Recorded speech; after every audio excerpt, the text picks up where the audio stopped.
Good morning. Good morning. Welcome or welcome back to Bookeemonsters. My name is PK. It's Monday again. It's Monday, September the 9th, and we are here to look at new releases that are being set free this week. We're looking at each genre each day, Monday through Friday, and on Mondays we look at cozy mysteries. Quick announcements: I don't have any sprints tonight. I don't do them on Monday nights. Our next sprints are on Tuesday, tomorrow night at 8 p.m. Eastern. They go for 2.5 hours. I do them 3 times a week. I do them every Tuesday and Thursday evening and Saturday afternoons. Hope you had a good weekend. Mine was not bad. I was taking care of my invalid boys and got a lot of crocheting done, kind of, sort of, mostly on Saturday. And some reading in. So yeah, it was pretty good. But here we are, back again. Let's jump into cozy mysteries. Janice Hallett has a new one. This is called The Examiner. It's told in emails, text messages, and essays. That is her signature style. And I'm not complaining. University professor Gila Nathaniel, maybe Gila, must make her new master's program in multimedia art succeed. If it doesn't, then Royal Hastings University will cut her funding and she'll be out of the job she loves. The 6 students in this inaugural course will be key to that success. But how well has she selected the team? The students include a talented young sculptor who is determined to graduate with top grades, a former gallery owner with limited artistic skills, a single mother more interested in a paycheck than homework, understandably, a people pleaser who struggles with technology, a marketing executive suffering from burnout, and a successful artist who seems rather overqualified for the program.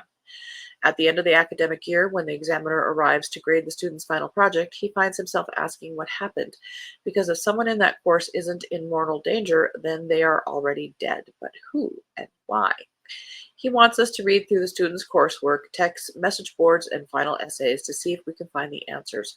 Only one thing is certain: nothing about this course has been left to chance, and each of these students has their very own very different agendas, making us do the work. I'm just here for the story.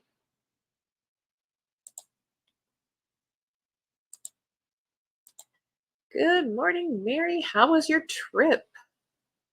It is good to see you. Hope you had a good time with family.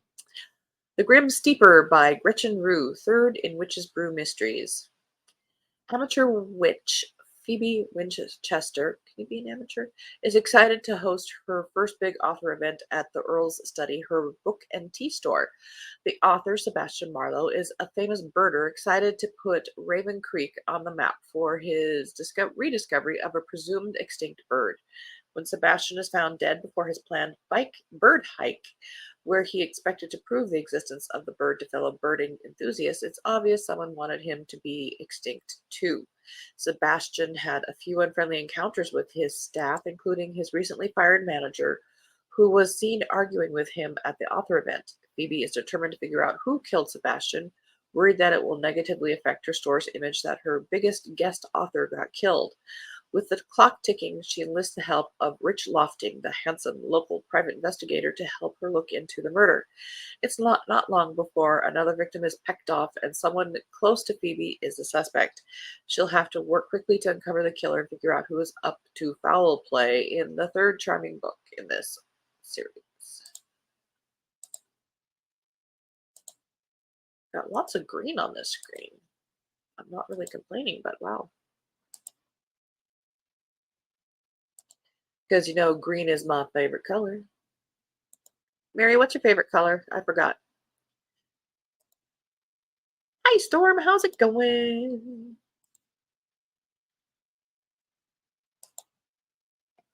Diners, Drive-Ins, and Lies by Misty Simon, first in the Sunny Side Up Mysteries. If you want to get in the beginning of a new series, this is it.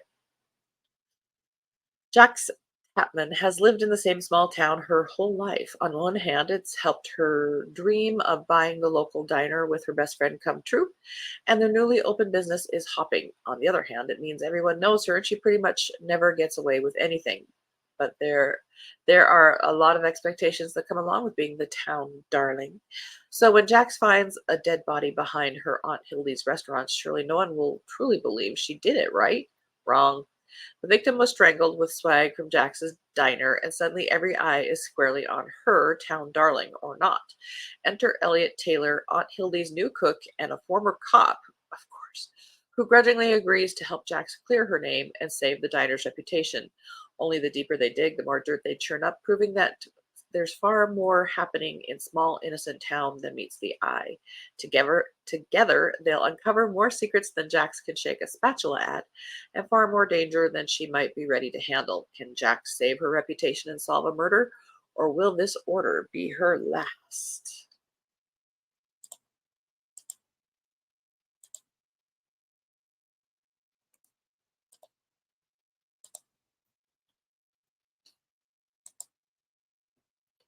Double Long Murder.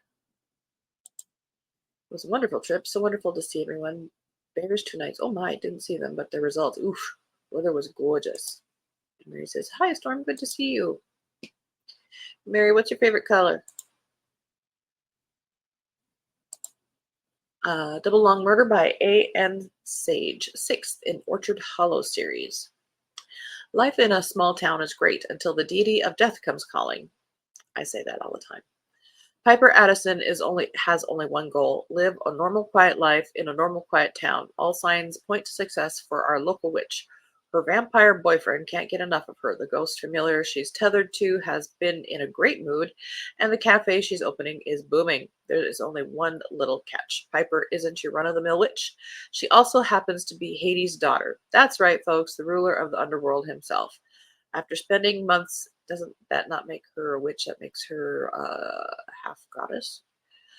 After spending months infiltrating the wicked coven that's intent on raising her father, Piper might finally have a lead. That is, until the local mapmaker dies, leaving Piper with more questions than answers.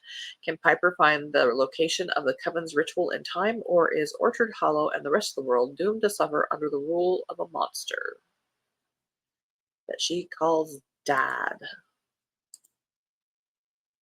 End of row one.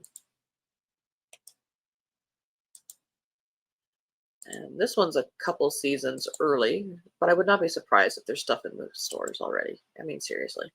Shamrock Shadows by Tammy Beck, fourth in the Mysteries a la Mode series. As the shamrocks bloom and the aroma of soda bread fills the air, Harmony Bay is decked out in green for its annual St. Patrick's Day celebration. Francis Demaris, the town's cherished baker and accidental detective, is whisking up a storm of traditional Irish treats, her kitchen a whirl of festive flavors. But the luck of the Irish seems to have run out when a visiting historian delving into the town's Celtic roots is found dead under mysterious circumstances. Was it a tragic accident, or is there something more sinister lurking beneath the surface? Frances, with her blend of culinary skills and detective instincts, joined forces once again with Detective Ed McCoy, her good friend with Irish roots and a family history of his own. They embark on a journey through Harmony Bay's past, stirring up long-forgotten grudges and secrets as old as the town itself. As they unravel the tangled history of the town's Irish ancestors, Francis and Isaac discover that some secrets were meant to be kept hidden.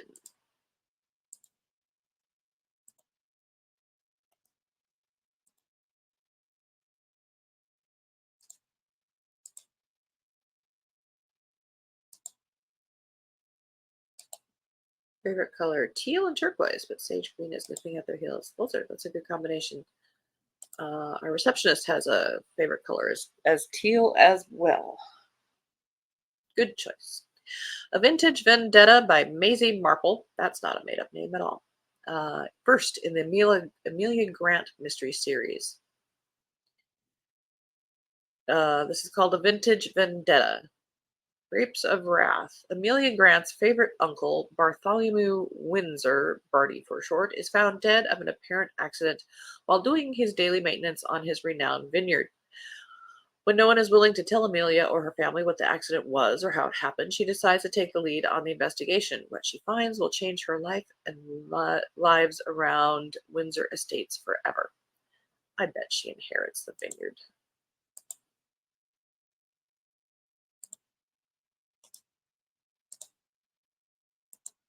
Aunts and uncles do things like that in books. Mine all have kids, so they get what they get.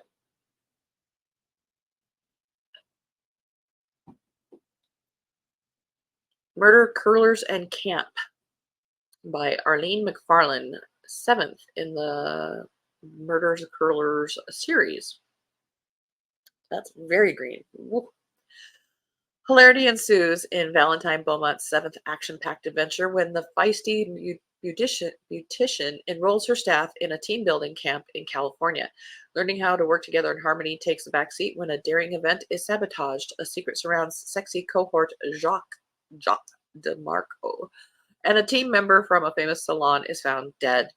Things get worse when Valentine is accused of murder. Was she targeted as a ploy? Did one of the celebrity stylists have it in for her? Valentine has her work cut out for her, proving her innocence, handling her obnoxious employees, spying on Jock, dealing with Detective Romero's surprise guest, and finding a killer, all promising a perilous campout. Excuse me. See, you should have stayed home. Don't go camping. Think of the money you could spend on books instead. That's what I tell myself all the time. Had a show yesterday and it was a good one for a change. Ah, congrats. That is good to hear. Maybe because we're getting closer to Christmas or just a good crowd, good venue. Loyalty and the Learner, a Jerusalem murder mystery by Miriam Drury, second in series. Once again, Asaf is suspected of murder, but he's soon released when the victim's wife, Lehi, is arrested. Natalie, now engaged to Asaf, is certain of Lehi's innocence and is determined to find the real murderer. As Natalie, Asaf, and friends stumble along the path to achieving their goal with a little inspiration from Moliere, Hillel, and Adenauer, they discover new places in Jerusalem and also venture west and north. Despite experiencing fear, sadness, and other painful emotions, they never lose their sense of humor and find that sharing their worries helps them pull through. While some questions are answered on the way, the new ones take their place. But what about the original question, who killed Ophir? And how much is Natalie willing to put at risk in order to solve this mystery? Her relationship? Her life? End of row 2.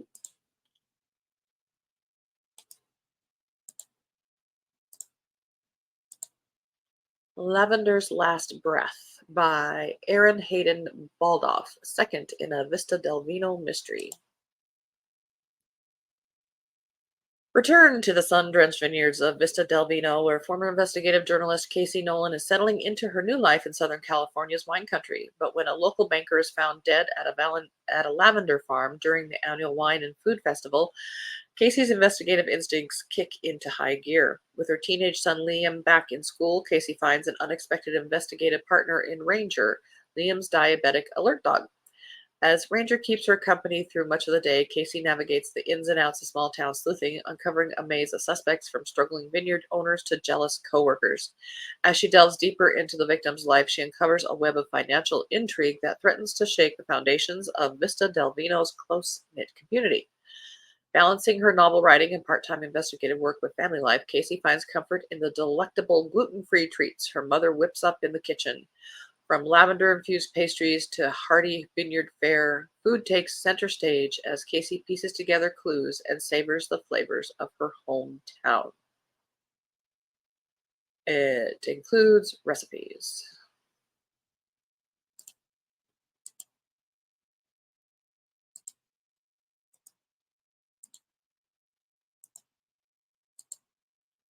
Down to Earth by Tammy D. Walker. All of the above, like we're working with our county parks and recreation folks. Cool. Well, here's a very simple cover. Second in the Daw County Sisters Mysteries.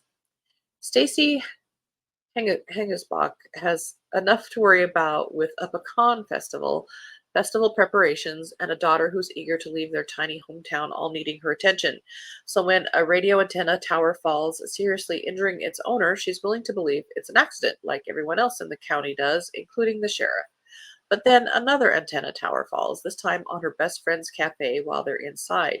With the help of her family, friends old and new, and the local ham radio club, Stacy races to solve the mystery of the falling antennas before another one comes crashing down. Maybe it's just the weather.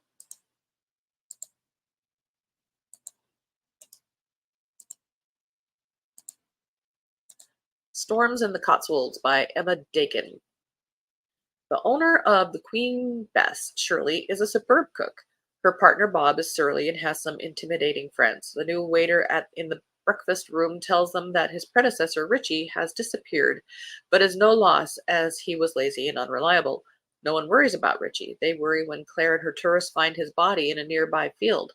Mark, Claire's husband, who is a detective inspector, rushes to help. After reviewing the situation, he doesn't see much to concern himself with until his uncle is attacked. Then he's keen to investigate. The local coppers don't want Mark involved, so Claire observes, probes, and with the help of one of her tourists, uncovers a terrorist plot and confronts a murderer. Book 6 in the British Book Tour Mysteries.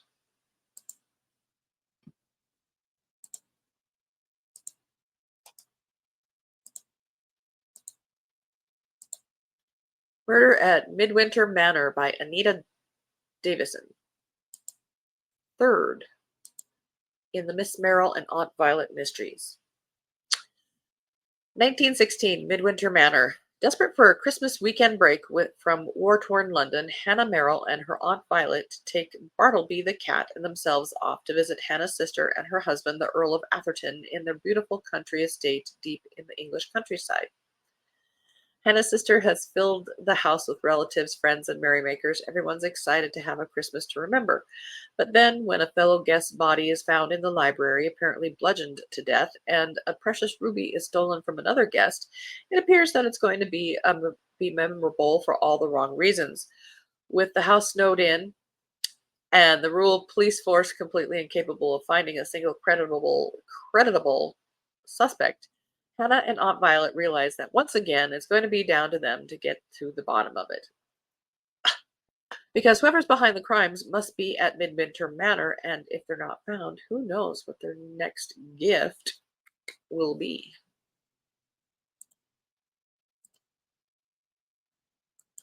Oh, those storms. Did I not click on it? Maybe I didn't.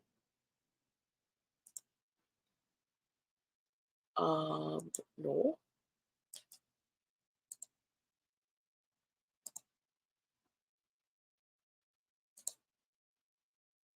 Hallowed Ground, magical candle shop mystery. It's going to be cooler here today, 40s. Wow, in the low 70s later, but fall is in the air. The cool is very welcome. We're going to be in the 90s today, but they were going down to 80s and 70s as the week progresses. So fall's my favorite. It's coming. Love the cover on the Cotswold book. Indeed. Hallowed Ground by Valona Jones. And there's an illustrator and an editor. What the heck is this? When a killer props his third and latest victim against the double tombstone of Tabby and Sage Winslow's grandparents' grave in Bonaventure Cemetery in Savannah, Georgia, the psychic twins are stunned. Even worse, the victim is the very man they filed a restraining order against a few months ago for trashing their book and candle shop. Coincidence or connection? Then a clue about the murders point to Tabby's career as a candle maker. Now she is a person of interest in the killing spree. The twins investigate all three victims, finding little that might tie the cases together besides where the bodies were found, in or near Bonaventure Cemetery, a beautiful 100-acre historic graveyard with a storied past. Then Tabby's medical examiner boyfriend is mysteriously pulled from the case with his dream job in jeopardy. The situation reaches a flashpoint when new evidence also points to Tabby. With her freedom and the family business in jeopardy, Tabby matches her wits and psychic abilities against the wily killer. As the stakes continue to rise, Tabby realizes she is the city's last hope because law enforcement will never catch this villain. She believes he's from her world and can run circles around people who have no psychic abilities. Then Tabby's spirited sleuthing lands her in the worst kind of trouble. Can Tabby clear her name before the friend snuffs her flame for good?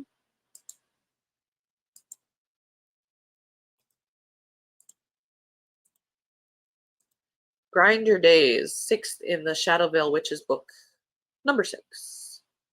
Welcome to Shadowvale. The locals bite, monsters are real, and the witches play fast and loose with the rules.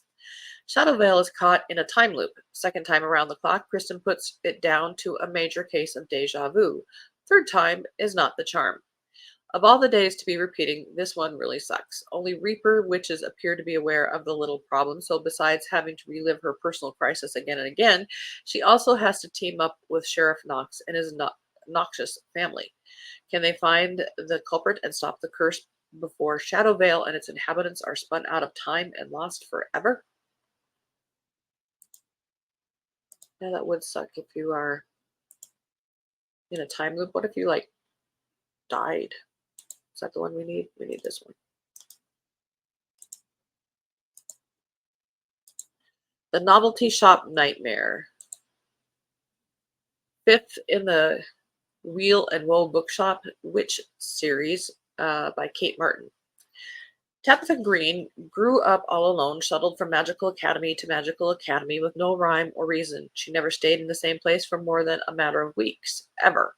That all changed when she moved in with her uncles to help them run the Wheel and Woe Bookshop in the Square, a hidden magical neighborhood in Minneapolis.